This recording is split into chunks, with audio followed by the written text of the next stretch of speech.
This is episode 16 with entrepreneur and attorney Artie Pennington. You may know the destination, but do you know the path to take you there? This is Profits to Wealth. We shorten the time it takes for entrepreneurs to find true success through guided conversations alongside industry elites. We'll cover your commonly asked questions and dive into the skills, tactics, and lessons learned from business professionals who've turned the industry on its head through experience, critical thinking, as well as practical money management. It's time to talk business, money, and freedom with your host, Jack Marino Jr. Richard Cushing said, "Always plan ahead. It was raining when Noah built the ark." Welcome to Profits to Wealth. This is your host, Jack Marino Jr. Today on the show, I'll be interviewing business and estate planning attorney, Artie Pennington. Artie is a founding partner of Hunt, Pennington, Kumar, and Dula in Austin, Texas. Prior to the formation of this firm, Artie spent 21 years in the semiconductor industry and 7 years as a sole business owner delivering services that include patent preparation and prosecution, strategic patent portfolio development, and litigation support. Artie, welcome to the show. I'm so excited you're here. I'm going to learn a lot about estate planning for business owners today, I hear. I appreciate you having me. And you gave me a lot of questions to consider around the estate planning and other issues around businesses. So yeah, well, it's not always the most fun topic for people, but it's very, very important for business owners and really everyone to have a proper estate plan in place. And I would argue that it's even more important for a business owner as well. Certainly. So let's start with your own journey. So how did you start your entrepreneurial journey? Because you didn't start out of school as an entrepreneur. Yeah, so my entrepreneur journey probably goes back to my grandparents because my grandfather and his 9 brothers, they were all business owners in a small town in Columbus, Mississippi. So I used to work in the small hardware store. I watched them get up early, go to work all day, employ people, and then count up the register at night and store it all away. And it was very inspirational, right, to see these people out there working and creating jobs, creating business and doing business. There's also, you could see the challenges, right? So years later, after working a large semiconductor up in Dallas, Texas, I got the opportunity to join a startup, about 19 of us in the startup. That was very interesting in that it was clean, very pristine. So this was still in the tech business? It was when I was in the high-tech business. Okay. But it was startup, as an image processing company, and we spent a lot of time doing a lot of very interesting design, growing the business, trying to find the customers. But at that point, I was really a technologist. Right. Fast forward into later in the technology years, a large company I was working with, they started a professional services organization from the ground floor. And I got in on the ground floor of that, and we grew that business to it was fairly sizable. And then decided at about 2008 to set all that aside and go back to law school and get my law degree and branch out here and start a law firm. So what caused you to make the transition to go from the high-tech industry, which you've been in for a long time, to, an entrepreneur, more specifically as an attorney? So when you look around in high-tech, it's a young man's game, literally. And, I was traveling a quarter million miles a year there at the end. And I was talking with a friend and one of my program managers, and we were like, what are we going to do when we get too old to play this game? And I guess that's akin to succession planning. What am I going to do when I get too old for this? And so a friend had this, who was an attorney, had this opportunity in front of him that he needed a technologist, someone with a technical background, but with a legal mind. And he said, come out and join me and help me with this legal project and go to law school, and then we can partner up and be law partners. So it's kind of you're still a young man, and you have to have a lot of fuel in the tank to want to go back to school at this point in your life to, 2 years or 3 years in law school, right? It was 3.5 years of traveling 35 to go down to St. Mary's, go to law school at night, and then come back here and write people's patents and work on litigation support and write claim charts and do technology during the day, and then drive back down to law school that night and do law school at night, and did that for 3.5 years. God bless you. That doesn't sound like an enjoyable 3.5 years. But so there's something that in law itself, I guess specifically around estate planning and patents, that drew you to, you have to have a lot of passion. You have to have a lot of fuel and drive to want to put yourself through that much work, right? There's just no way that somebody, if they weren't passionate about something, that would go through school 3.5 years while working and come home at night and work some more. So, I mean, was there something specific that you liked about law? Law is kind of in my mind, is that the quintessential professional service. I mean, you are providing services. People walk in your door because they have problems, or they're anticipating problems, or they're wanting to avoid problems, right? And so you're helping people. Right. And you had a little bit of that in your blood starting out in that hardware store as well. Yep. So helping people is kind of core to myself and a lot of people I work with. So, well, I can tell. So fast forward now, you're out of school, obviously. Now you're a partner at Hunt, Pennington, Kumar, and Dula in Austin, Texas. Tell me more about the firm.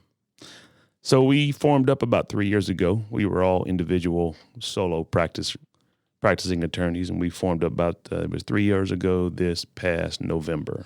We focused initially on intellectual property and business, primarily because we are all later years. We've all had different professions prior to being attorneys. Sanjeev Kumar, one of my partners, was COO of his own company back in the late 90s, early 2000s, took it NASDAQ public and then sold it. Jeffrey Hunt, one of my partners, went out and did commercial toy stores, grew a chain of toy stores for a while. Austin Dula, the young partner, his dad has been in patenting in the space industry for a long time, but he's very familiar with that space, with that whole area of technology and space. And then I've got the technology background and business management background. So we all have that we play to as part of our practice, right? I mean, we focus on the intellectual property, like I said, the business law side of things, as well as now the estate planning side of things, which kind of all couples all that together in terms of supporting the business owners out there. Well, that sounds like a powerful team, because there's a difference between knowledge, meaning reading something in a textbook, coming out of school, versus, you and your partners basically have walked the walk, have actually, I would say, wisdom at this point, because you've experienced business transitions. You've been there in the high-tech field when you had issues with intellectual property, whether it's patents or whatever. So I think that gives you a huge leg up, because you instantly have an affinity with business owners versus, maybe some other attorneys out there that are either just getting started or that have been going for a while, but don't have near the experience, because there is a lot to be said for, someone that's actually grown multiple chain businesses, transition businesses, mergers and acquisitions. I mean, that's all key components when you're working with business owners. Oh, absolutely. And we even our casual atmosphere in our offices is really attuned to sitting down with the people and understanding, and then discussing with them based on our experience options, not just legally. I mean, staying within the binds of the legal advice, but these are the options you can do. I mean, I see it as one of my primary things to keep my clients out of the courthouse, keep my clients out of the probate courts, keep my clients out of the contested situations, because it's all about the business clients doing business, and if we can help them do that business better, faster, more efficiently, and then bail them out when they come in with a lawsuit in their hands. Right. So what areas of expertise do you and the firm focus on? So I'm guessing estate planning, but yeah, so what other things? Our three primary areas of practice: intellectual property law, so that's acquisition and enforcement. So that's patents, trademarks, copyrights, trade secrets.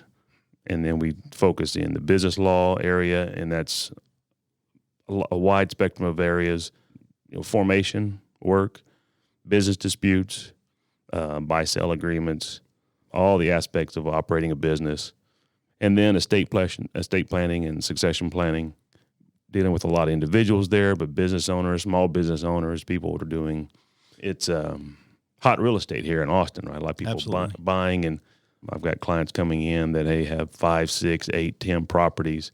How do I structure the business to support this? And oh, by the way, I need to make sure that I've got my own personal estate plan in play, my business succession plan in play, just put together a comprehensive package, and then addressing any of the intellectual property side of things that go with businesses. Typically, the most valuable piece of a business intellectual property portfolio is their trademark. Right. So, and especially if you're a technology company. Just fix it, guys. Air conditioning guys. Small real estate. Your mark to the world is this mark represents the source of the good or service. And if you're you're renting properties, you're fixing air conditioners, that logo or that name is your mark to the world. Right. And people take a lot of pride. They get a lot of goodwill in that trademark, but if they haven't done their due diligence, I've had way too many clients come in the last couple of years who end up with a lawsuit in their hand because they didn't go pay a little bit of money to an attorney and do a little bit of research, and now they got to go pay some large money to get out of a lawsuit.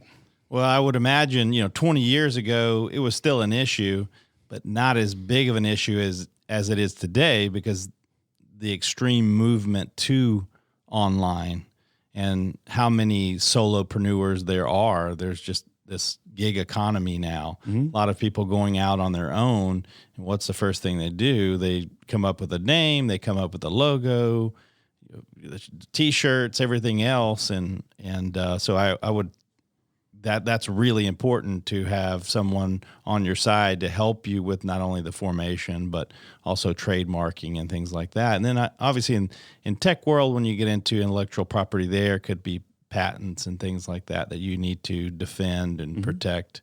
So what is your specific area of focus within the firm? Because the firm covers the gamut of business law and estate planning law. What do you focus on? So a lot of my practice is the intellectual property side of things, patents, and then I do quite a bit of estate planning work and quite a bit of probate work, and I'm also do quite a bit of the litigation side of the firm. Sanjeev is very focused on the business law side of things, but my particular focus are those areas of patents and estate planning, and then I do a lot of the court work, probate. What does a typical client look like? So that kind of falls into a couple different categories. So for estate planning and succession planning clients, those are oftentimes small individuals. Estate planning, the typical client there is a small family. Families come in, or families that have businesses, and they realize that they don't have their estate plan in place. So that an estate plan is not just a will.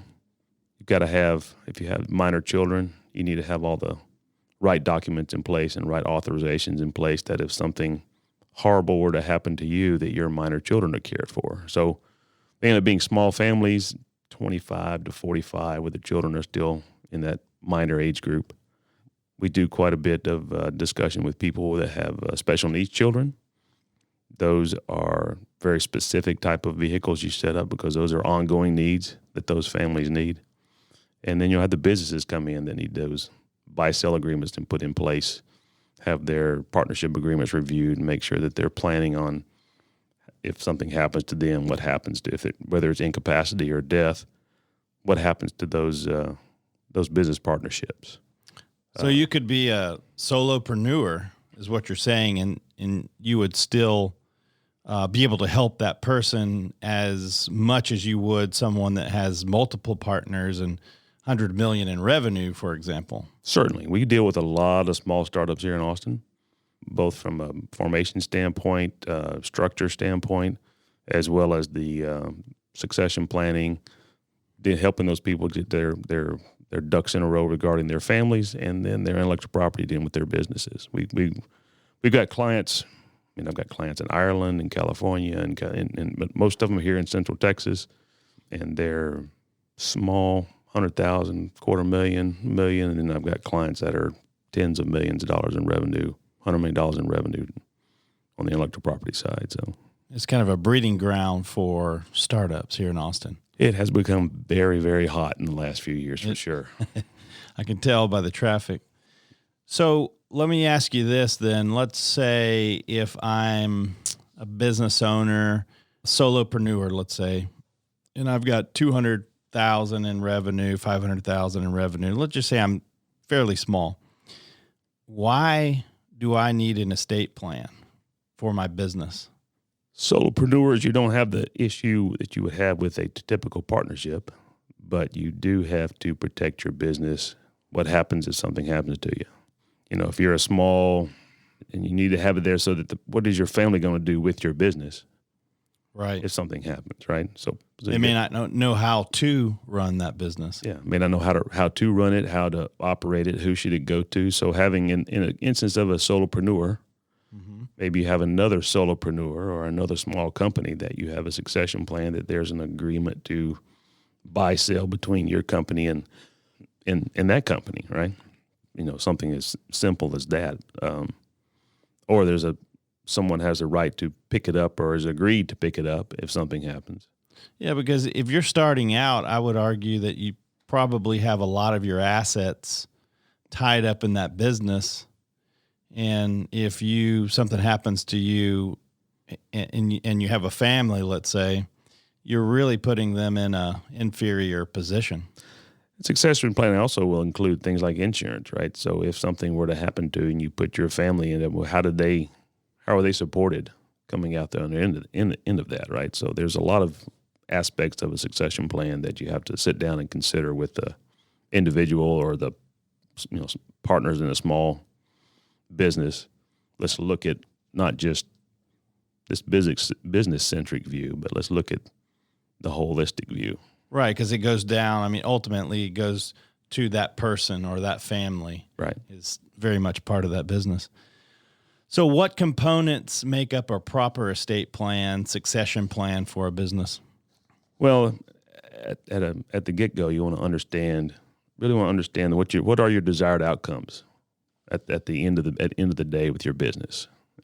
In the situation of partnerships, for example, maybe you want your partners all have spouses, presumably. We'll go with that example. Maybe the partners don't want to necessarily work with one of the spouses of the partner if he passes, right? But so what do you do in that situation, right? You need to understand what your outcome is, your end outcome is. So begin with the end in mind. Yes. Right? And then work backwards from there. How do you work in buy-sell agreements? How do you structure the estate plan of each of the individuals? How do you lay out all these different aspects of a plan with that end goal in mind of how that business is going to end up being structured? Right. And the business partnerships are very much like, a marriage, traditional marriage, and a lot of them don't survive. So not to be pessimistic, but it's just reality, and that you need to have a plan for if something happens. You've got it all mapped out, and there's not a lot of room for dispute on what happens. And so in that succession, so you're specifically talking about first a succession plan. Mm-hmm. So what type scenarios would a succession plan trigger, the triggering event? So I'm assuming death, because we've talked about that. What other triggering events? Incapacity.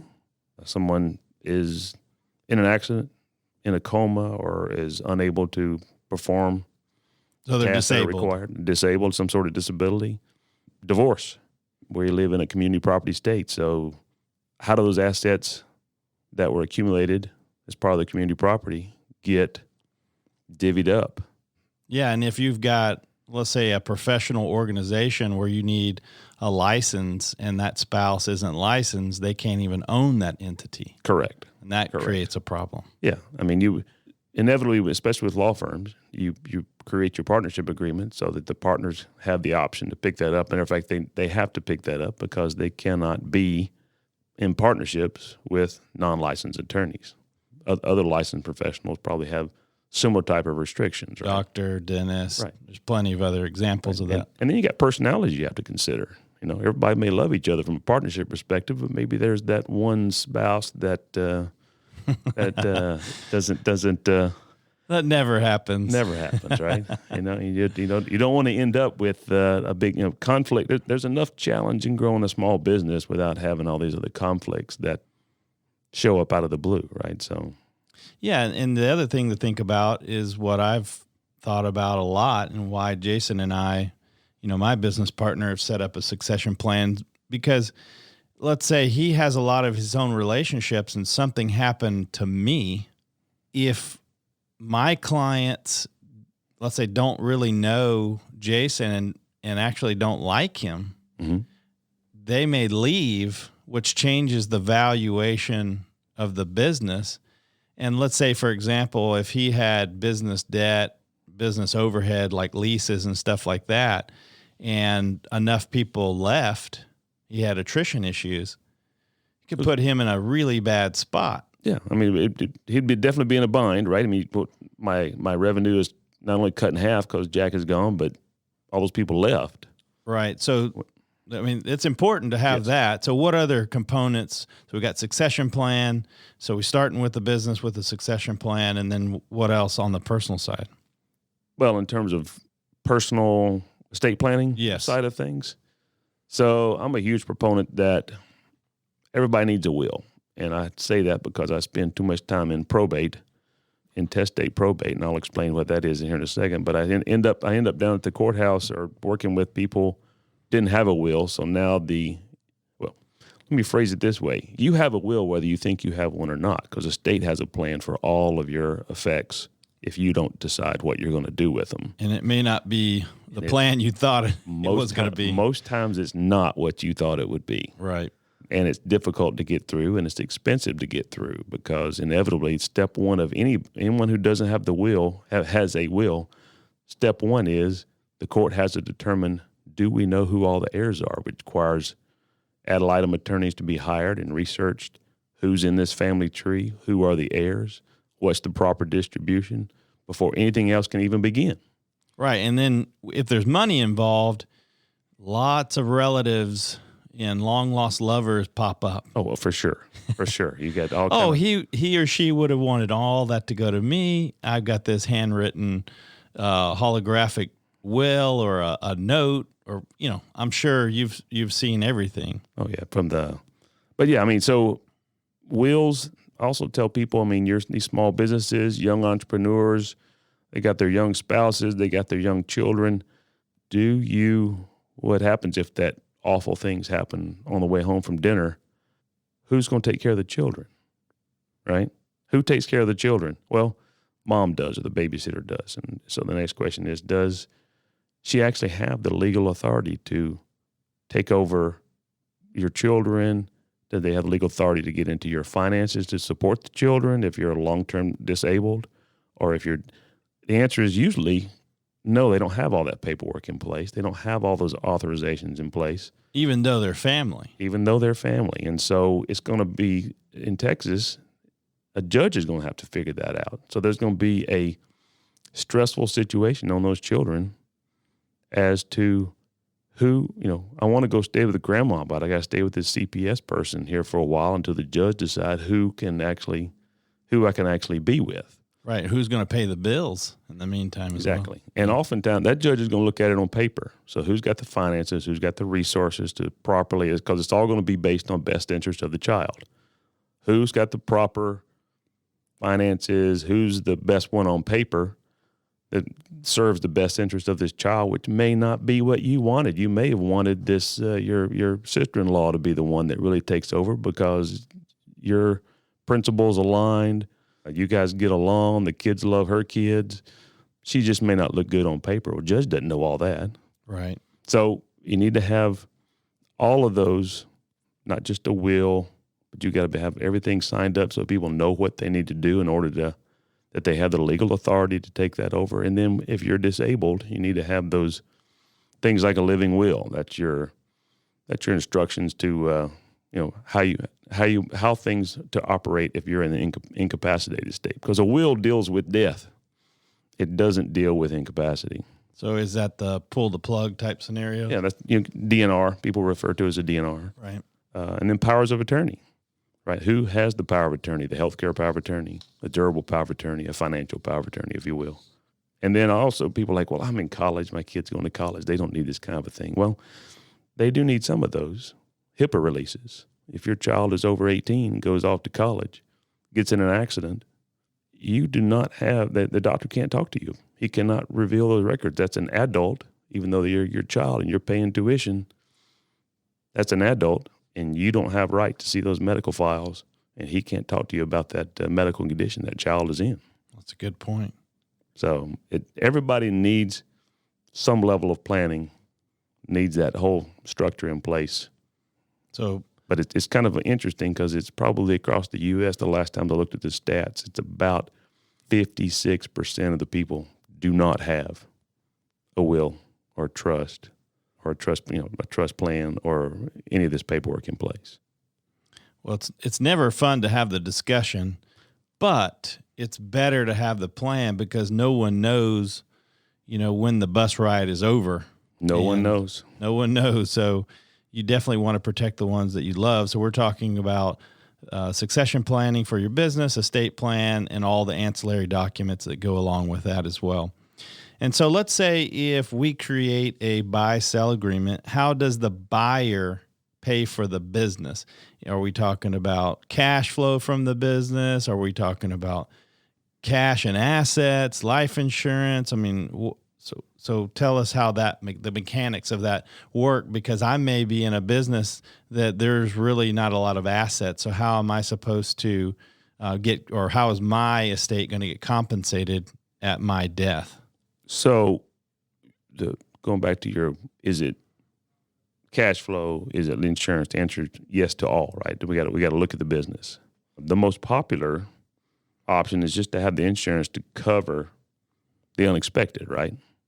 And that insurance, you get agreed upon terms for the buy and sell between the stakeholders, so your partners, and this insurance is what is utilized. The proceeds of this insurance is what is utilized to make that contractual relationship close, right? If something happens. Yeah, because if you're in good health, that's the easiest way to get some leverage, meaning that you can pay small premiums for a large payout in the event something happens, mm-hmm. right? And then I would imagine that you need to, from a tax perspective, have a conversation with yourself and maybe a tax advisor, because there's different ramifications of whether the company owns the policy or the two partners, let's say, for example, own the policy. You're correct. Yeah. So there's... You got to look at those tax implications.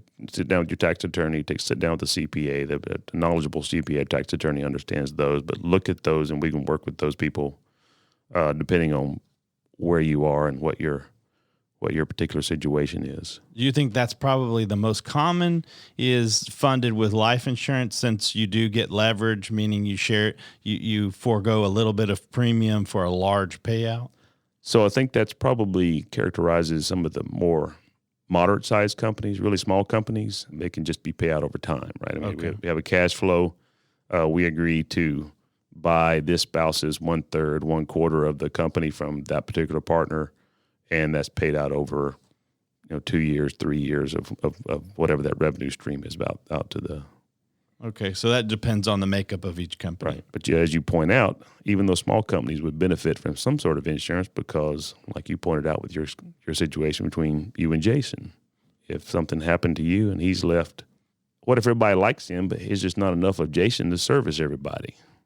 He's got to go hire somebody, but he needs cash flow to be able to pick that up. So that type of vehicle might be very beneficial to help him bridge, not only buying you out or not only picking up your half of but operating the business. Yeah. In the interim of replacing you. Right. Not that we want to replace you. No, I'm not replaceable. So you would basically, that would inject capital in the business mm-hmm. to buy out the spouse so my wife can go live on a beach somewhere. Mm-hmm. And then he has capital, depending on how much that life insurance was and the structure of that deal. He may have some extra capital now to infuse in the business to hire somebody. Right. And you work with your tax attorneys and let's figure out what the implications are of the business. But that would, certainly I'm sure he would be grateful if he didn't have to work, 24 hours, 8 days a week. Right. So. Yeah, he wouldn't be able to do that. That's for sure. All right. So having a succession plan for a business is, just one piece of the comprehensive estate plan, as we talked about. What other documents or what else do we need to round everything out? Did we pretty much cover everything as far as a package? Let's say if I come to you, I'm a business. Is there anything else that we need to talk about that should be part of my overall succession estate plan? So we talked a lot about the wills. Wills allow you to dispose of have your property disposed of the way you want it to be disposed. Will puts an executor in charge of your estate to do the disposition. Living wills, that's your physician directives. Durable power of attorney, healthcare power of attorney, the HIP authorization. We covered all that earlier. The only other thing, we typically our typical client will do a trust plan. And trust plans are where if you have property, if you're a property owner, you must have a trust, especially if you have property out of state. Because otherwise your heirs are going to have to go to that state and probate your will there. So a will with a trust is often the de facto place to start, just due to the people come in with the assets of a certain size or assets of a certain kind. And then there's a lot of different trusts that you can structure to, depending on the size of the estate. You have generation skipping trust, you have qualified income trust for people trying to qualify for Medicare when I'm dealing with older couples who are going into assisted living situations. But the basic trust is something I think everybody should have if they are holding property. And it also, if you're a private person, you want to have a trust, because I didn't mention this earlier, but probate is a very public process. Right. Now you can go all of to the courthouse steps. I don't know. Is it still published in the newspaper? It's published that they're going through probate, but those inventories, because when the will is probated and after it's admitted to probate, you've issued letters of administration to the executor and they're administering the estate, they have to provide a inventory of the estate that's to the court, which is a public document. Creating a trust puts everything in the trust, which is not a public document. The trustee then distributes the estate according to the rules of the trust. There's typically what they call a pour-over will. Basically, it says, anything I forgot to put into my trust goes into the trust, right? Yeah, because there's a lot of things, personal property within your house and things like that don't have beneficiaries, and right. So you're not going to itemize all those out.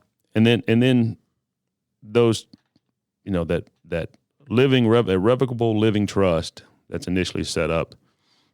The other thing where people make mistakes is they go to an attorney and the attorney sets it up and then they put it up on a shelf and they forget about it. So they don't have the property titled in the trust. They don't have all of the any other property, any kind of account needs to be titled or the beneficiary of it, however you want to structure it. But that trust needs to receive everything. I see.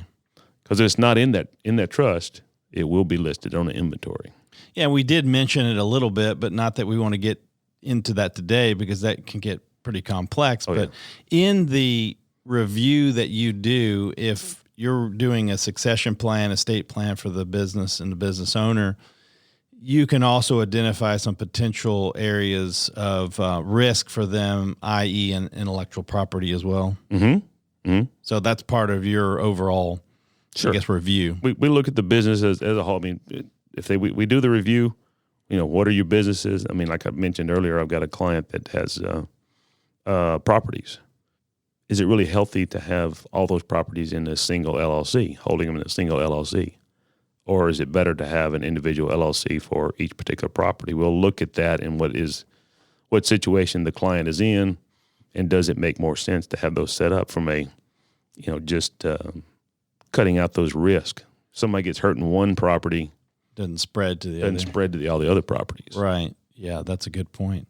So let's just say that I didn't do my planning, and I didn't do succession plan, and more importantly, let's say I didn't do an estate plan, and I'm married and I have kids. Won't everything just go to the spouse and kids anyway? Maybe. Like all things in law school, the answer begins with, it depends, right? So is that spouse your first spouse? Are those children by you and her, or are they, with the nuclear family, and so you end up having to ask all those questions, because if you don't have a will and you haven't or a trust and you haven't disposed of it the way you want to, then the state's going to decide for you, and that's a very straightforward set of rules in terms of, certainly if it's you and your wife and those two kids, then yes, wife takes it all, and your kids inherit from her 50-50. But what if it was a simultaneous death? We went to the beach on vacation, left the kids behind, and they're minor children. Then, and you haven't specified anything. Then the state's going to have to come in, assign a guardianship. A judge is going to decide that. They're going to put those assets in trust. It's going to have a trustee the judge is going to assign, and then that trustee is going to oversee distributing that money to the caretaking of those children until the funds are depleted, because you got to pay the attorneys, you got to pay the trustee's fee, you got to pay the attorney's fee, got to pay the guardianship fee. All that comes out of the estate, or the kids reach majority, 18, at which point those funds are distributed outright to those children. And if it's a sizable estate, that may not be a good scenario. Yeah, I mean, do you want if you got $1 million to each kid, is that really a good thing for an 18-year-old to get from the get-go? $1 million and an 18-year-old can go fast. Yes, like cotton candy in a waterfall, right? Probably not a good scenario. So I'm glad that you pointed that out, because a lot of times one spouse has been married before and may have kids from a prior marriage. And, if let's say, for example, I know we've talked about this before, but if I own the home before I got remarried and I have kids, there could be some surprises coming if I passed away, because the surviving second spouse basically gets what's it called, life estate? Yes. So everything is very fact specific, but in the instance where your property, you bought a piece of property when you were single, that's characterized as your single property. I mean, that's yours. Right. That's not community property, right?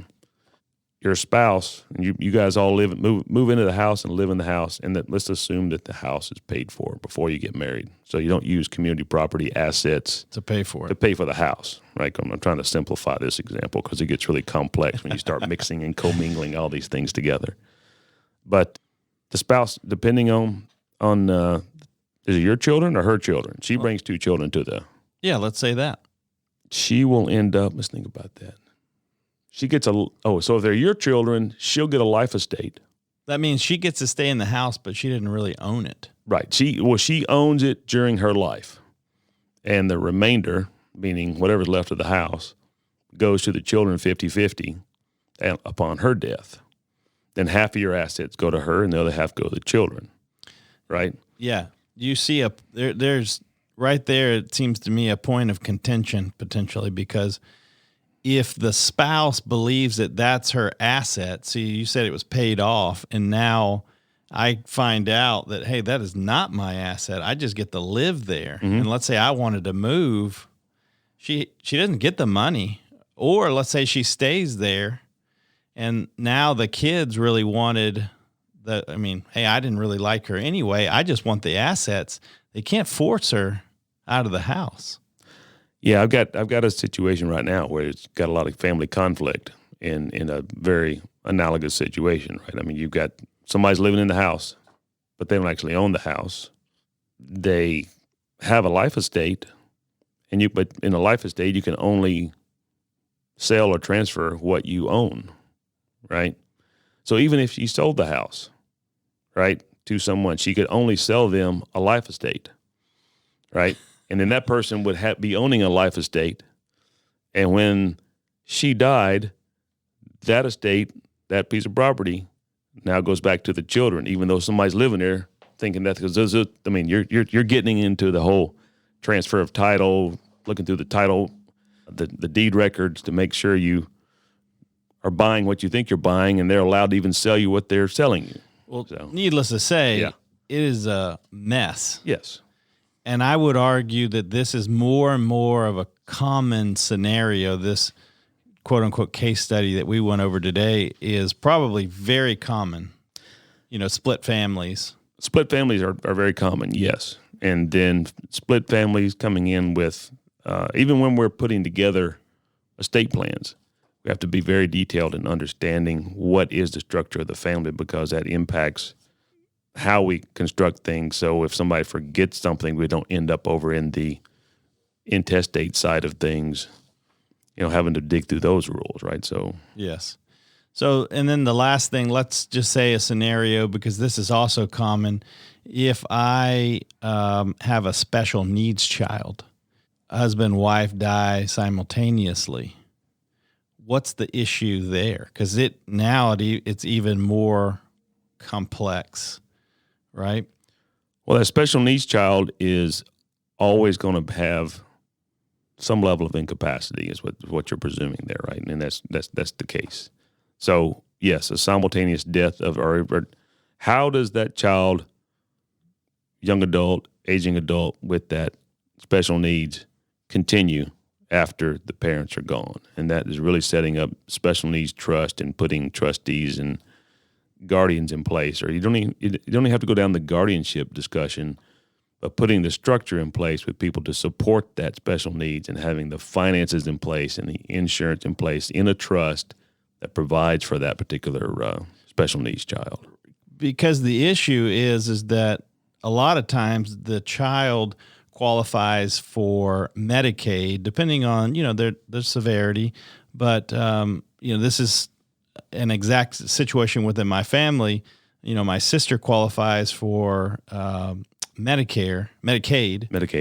And then if let's say my mom dies and she, without a special needs trust, all the assets, for example, let's say some of the assets go to her, that will immediately disqualify her for Medicaid. You're correct. Yeah. And for someone that has a lot of medical needs, that's a really big expense over the life of that child, young adult. Absolutely. Right? I mean, in those instances, you can look at things like having a co-trustee. So maybe the special needs child, the familiar face of mom or whoever the co-trustee is, with a corporate trustee who is more financially savvy and understands those qualifying matters or disqualifying matters with this, so that you have the best interest of the child taken care of by someone with the expertise and the familiarity with the child.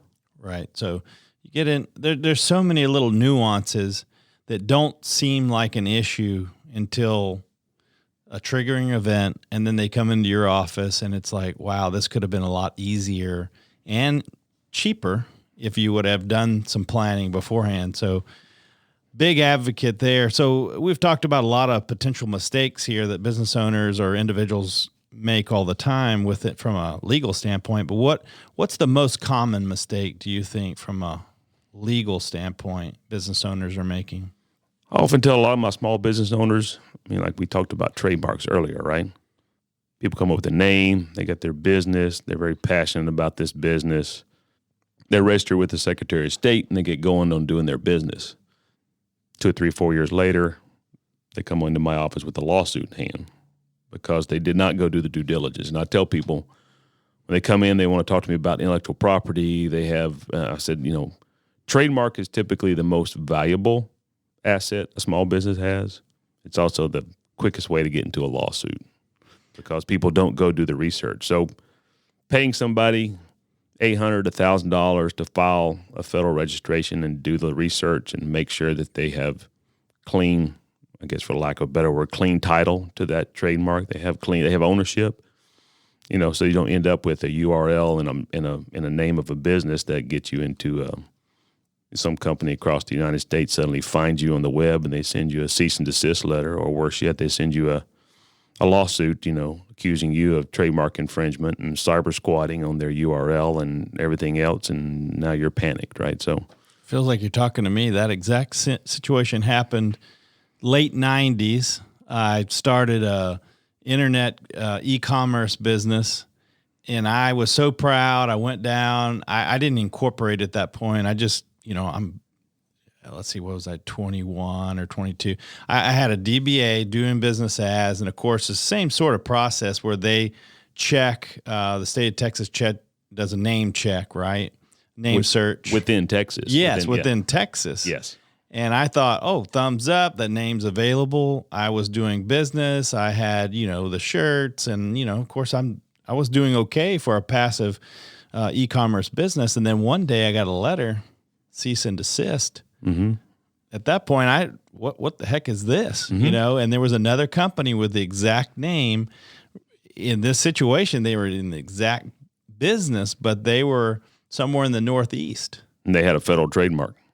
They did. Yeah. And I shut down. Mm-hmm. And you got to make all new pencils, all new coffee mugs. Oh, I didn't. I didn't bother because that was a lot of work. So I was just like, you know what? It really scared me because, no one wants to receive those kind of letters. And I think I agree with you, that's a common one because there's a lot of times you got the DIY individuals out there, business owners go out there. They go to LegalZoom, or maybe they do it themselves, and they file either for doing business as a DBA, or they actually incorporate. And the state of Texas says, hey, thumbs up, you're good to go. Mm-hmm. But they're not, today with the web and everything else, it's really, World Wide Web. You're doing business from a world standpoint. Sure. So you have to do your due diligence, hire the right individuals that can help you with that. And then you have, you got patent checks, trademark checks.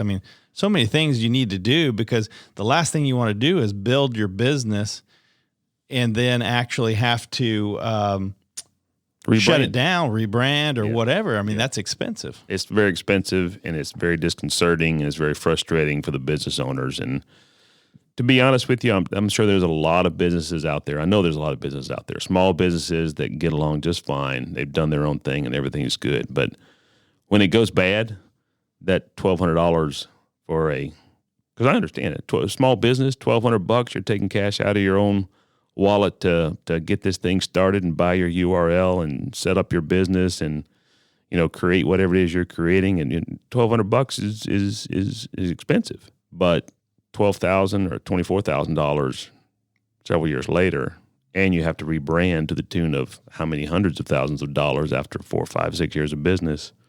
That $1,200 looks pretty cheap at that point. Yeah, absolutely. And there's probably a lot of individuals that are infringing on trademarks, but it's a question of, have they found you, and is it worth it for them? Right, because they're not required under the law to actually do anything if they don't feel like you're a big enough fish, if you will. Right. That's a good one to point out. So huge value you've given the listeners here, and let's say I've listened to this and I'm like, hey, I really need to speak with someone. Let's say I want to speak with you and do a review. What do you offer? Is it a phone call? Is it a free consult? How does that work? We'll do the first half hour, sit down with you and understand it. That's gratis. And you can, call us in the office, find us on the web. But yeah, first half hour, free consult, and then we'll tell you this is kind of the structure we need to work if you want to work with us. And we'll do some things by hourly for things that are well understood, like trademarks. We can do a flat fee. So it really depends on formations. We do a flat fee. Okay. So for those listeners out there that want to incorporate or want a review of maybe trademarks or any of your intellectual property, want to do an estate plan or review your current one, succession plan, any of that stuff, because just because you do it once doesn't mean that you don't need to review it and update it. I would encourage you to call Artie Pennington, and I'll definitely put in the show notes, Artie, all of your contact information, phone numbers, whatever you want to provide there. That way they can reach you. What's the best way, or what do you prefer? How do you prefer somebody contact you? Yeah, so give us a phone call, right? 512-766-6082. You can find us on the web at HPKD Law. That's Hotel Papa Kilo Delta Law.com. You must be a pilot. I am a pilot. Well, before we wrap up, I wanted to go into the rapid fire session. This is where it's a fun part of the interview process where I try to find out something interesting about the guest here. So let's start out with the first one. What do you do to keep your edge? There's a lot of different things people do to keep their act sharpened, so to speak. Read, trainings, meditation. What do you do? Lots of reading. The state bar for attorneys provides CLE, but because I deal also in technology, I have to do a lot of technological reading to understand. So my clients come in, they're in a specific field. I need to be able to speak the speak and walk the walk and talk the talk, right? Do a lot of live conversations. With the advent of Facebook and that type of thing, there's a lot of groups that are attorney only where you can Q&A each other, and that's a critical piece. It's called the practice of law because we do practice, and we also encourage each other to reach out so that somebody who's run into some set of facts or is more skilled than you are in a particular area, that you can, not turn that 2-hour problem into a 2-week problem, right? So you got to like to read, because most legal documents they're not short. And it's almost like there's a little bit of your own language in there, Oh, we could spend a whole thing on just talking about how people should be writing legally as opposed to how they do write. You shouldn't have 96 lines as one sentence, right? That's. So who's been the most impactful on your life so far? I would have to say my dad. And my dad, because he's just always been very pragmatic. He's always been very, very, just very stable, and he's very, what's the right word? He doesn't react. So he raised me to really look at things, not necessarily be dispassionate, but to look at it from all angles. And that served me well. And all the times I forgot about that, it has resulted in things I wouldn't like, right? So. Right. Well, I guess what you're saying is that, as an entrepreneur specifically, you can turn a blind eye to some very obvious risk because you are so passionate about creating something or serving something. So I think that's what you were referring to. He helped you. Hey, Artie, you need to see things from all different perspectives. Is that kind of what you were saying? Yeah. You don't be so guarded that you don't get out there and take some risk, but abate those risks to the extent that you can. I had some friends one time, they went flying with me, and they were like, he told me, he says, my wife did not ever want me to fly with anybody, but she doesn't mind me flying with you because she knows that you go and do the training because you burn down the risk, that you go and you only fly on days that you know that you're comfortable with that, or that you know how to, you burn the risk down. You can't burn them to zero, but you burn the risk down and you look at it from all the different perspectives, and you don't get so impassioned by something that you just run screaming off the edge of the cliff, right? So I like that. If you could recommend one book, what would it be? So this was a hard one when you sent this to me because, everybody, one book from a legal perspective. It doesn't have to be from a legal perspective. So I'm a voracious reader, and probably in terms of business and doing services, there was a guy named David Maister that wrote a whole bunch of books, kind of those coupled with a professional services firm. But he also did a lot of books on just operating as a professional that really spoke to me back in the 90s when I read that whole series of books, and they've served me well. But I'm one of these crazy people that have like three books going on at the same time. I'm one of probably the only nerds that's ever read the entire set of letters between Adams and Jefferson, right? Which is a very interesting book, by the way. I bet it is, because there's so much wisdom in history. There's a lot of warnings, if you will, and I feel like we only want to read new books, and there's a whole lot of just very valuable, pragmatic wisdom, and I think it can help you shortcut the learning curve in life if you pay attention to them. So that's good. You don't have to learn all the mistakes. You don't have to learn all the lessons yourself, right? You can read and pick up a few from the past. Absolutely. What do you do in your free time? I like to play a little bit of music. I'm a pianist, but I also like to pick at the guitar a bit. I like to read. I like to cook. I like to travel. I mean, it's not unusual after a long week. I can just cook a nice dinner, read a good book, or sit around and practice guitar on a Friday evening. So, I didn't know that. What type of music do you like to play on the guitar? I'm not very good at the guitar. I'm a classical piano. I do a lot of classical music, but I've been trying to lately. The past 3 or 4 years is kind of trying to explore this bossa nova style classical guitar. Okay. So it's different than.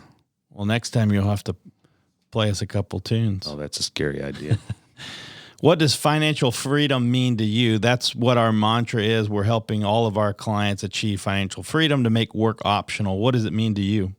I think the simplest way to put it is it really is being able to make decisions to go do things, life decisions, without being overly stressed over the financial impact, right? So financial freedom to me is not having monstrous sums of money. It's about having sufficient money that I can go out and make those decisions to go do things in life without having to stress over the financial side of it. Yes, that's good. It's that balance, right? This is the most impactful question, I believe. How does Artie Pennington want to be remembered? You mean besides being remembered as a good father to my daughter, right? I mean, that's always that. When my dad retired from Ford Motor Company, there was a guy there from the United Auto Workers that spoke, and these two men had been at odds with each other on opposite sides of the negotiating table, often fiercely negotiating or debating particular issues. It was a very tough relationship over all those years. And my dad worked there, but he spoke when my dad was retiring that day, and he literally said, no matter what, irrespective of how heated or how contested the discussion got, that I could always count on my dad as being fair, above board, a high integrity, reasonable, honest individual. He could count on that, no matter how bad it was. That's how I'd like to be remembered. Well, I can definitely tell you that you will be. I see that you are a passionate soul that really loves helping people. I've had the pleasure of working with you. Jason has even longer than I have. And I think that's the key ingredient in any business. You have to be passionate about serving more than obviously just yourself, the greater good of the people, right? Mm-hmm. And I think that, not only are you a voracious reader, but I think you're a very intelligent person. You know law, you know about a lot of things that can be very helpful for someone that needs legal advice, recommendations. So I really encourage listeners to give Artie a call or shoot him an email with any of your questions or maybe a review. Artie, it's been awesome. I really appreciate your time. You've given us a lot of value, a lot of things to think about, and for that, I appreciate that. Well, thanks for having me. I appreciate it, and you guys take care. Take care. That's all for this episode of Profits to Wealth. But we have more resources available to you on our website. Head over to profitstowealth.com and take our questionnaire to find out how we can provide you with a tailored approach to your entrepreneurial journey. It's available exclusively on profitstowealth.com. Until next time, we look forward to talking business, money, and freedom right here on Profits to Wealth.